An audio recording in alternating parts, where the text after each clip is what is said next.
Bismillahirrahmanirrahim. Teman-teman, kita akan obrolin gimana nih caranya mengatasi burnout di kantor. Tapi sebelumnya saya mohon bantuan untuk klik subscribe dan juga tanda lonceng. Teman-teman, burnout itu diakibatkan dari mungkin ada banyak hal yang mengakibatkan kita tuh burnout.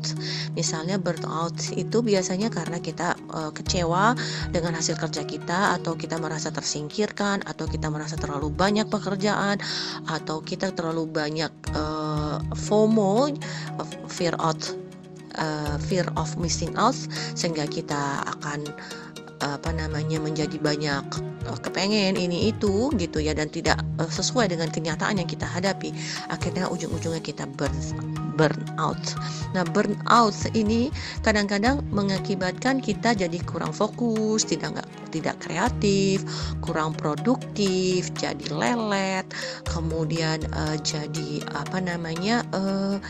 bete bawaannya, pengen marah-marah terus, atau kadang-kadang kita sangat frustasi dan kita nggak tahu mau ngapain gitu, dan itu sangat berbahaya sebenarnya terhadap mental kita ya. Memang burnout mungkin bukan termasuk mental illness ya, cuman bisa mengarah seperti itu lama-lama kalau dibiarkan. Nah, bagaimana kita mengatasinya? Begini tips dari saya memang bukan psikolog, dan saya tentu saja bukan psikiater, tapi dari pengalaman yang saya hadapin di tempat kerja. Ketika kita burn out, apapun itu alasannya, apa itu penyebabnya, maka yang perlu kita lakukan adalah pertama kali, kita harus take a break. Take a break ini bisa macam-macam. Take a break ini kita bisa minta cuti sehari gitu untuk me time.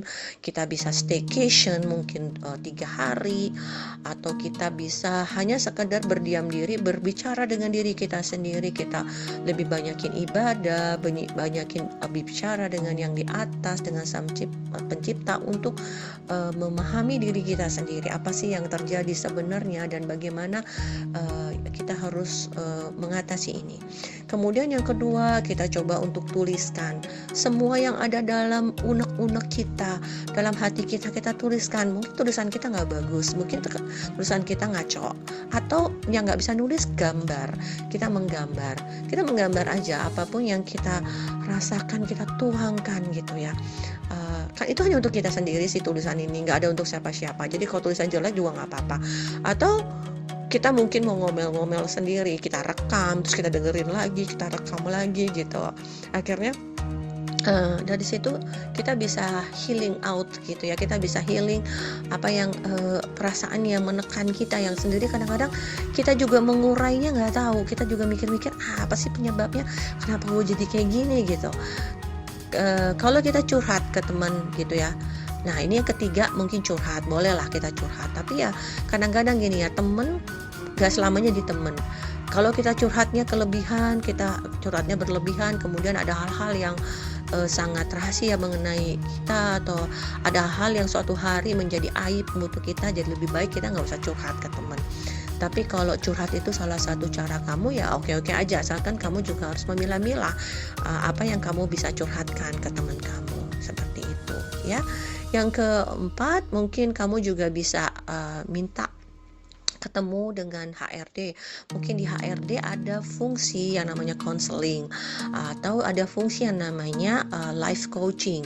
Jadi siapa tahu mereka bisa bantu gitu untuk mengatasi hal itu. Nah, yang kelima, mungkin agak susah kalau belum terbiasa, cuman kita coba ya. Kita coba yaitu dengan melakukan self life coaching. Jadi kita melakukan sendiri, kita mengcoaching diri kita untuk keluar dari ikatan yang gak jelas ini yang bikin kita burn out. Ya, caranya adalah begini. Kita tanyakan pada diri kita sendiri dulu, apa sih sebenarnya yang paling terpenting dalam hidup gue. Kalau gue nih meninggal, kira-kira apa sih yang paling penting yang pengen gue tinggalkan di dunia ini. Jadi sebenarnya visi misi hidup gue nih apa sih? Gue nih sebenarnya pengen apa sih? Dari situ. Kemudian dari situ kita pertanyakan lagi diri kita. Nah, kira-kira dengan cara apa gue nih bisa meraih itu semua? ya kan? Dengan cara apa gue bisa meraih itu semua? Kemudian berikutnya kita tanya pada diri kita, nilai-nilai apa sih yang terpenting buat gue ya sebenarnya? Nilai-nilai itu bisa contohnya gue nih sangat appreciate dengan kebersihan misalnya, atau gue ini sangat perlu hidup di antara lingkungan orang-orang yang jujur, atau apa. Nah itu nilai namanya ya, nilai-nilai hidup kita, hal-hal baik yang kita pahami harus ada dalam hidup kita, itu kita pikirkan gitu.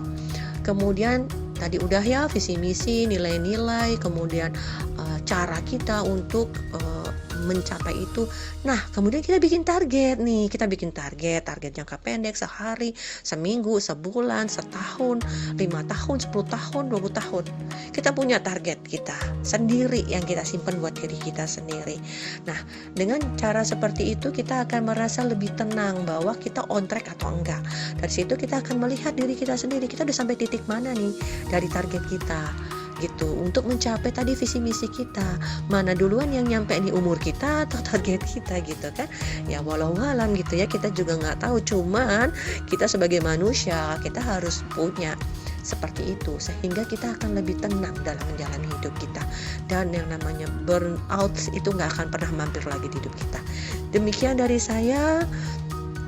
Kalau jika kalian senang dengan bacaan ini, mohon bantuannya untuk like, dan jika kalian ingin membagikan, mohon di-share ke teman-temannya. Demikian dari saya, selamat mencoba, semoga kalian bisa lebih tenang dalam bekerja.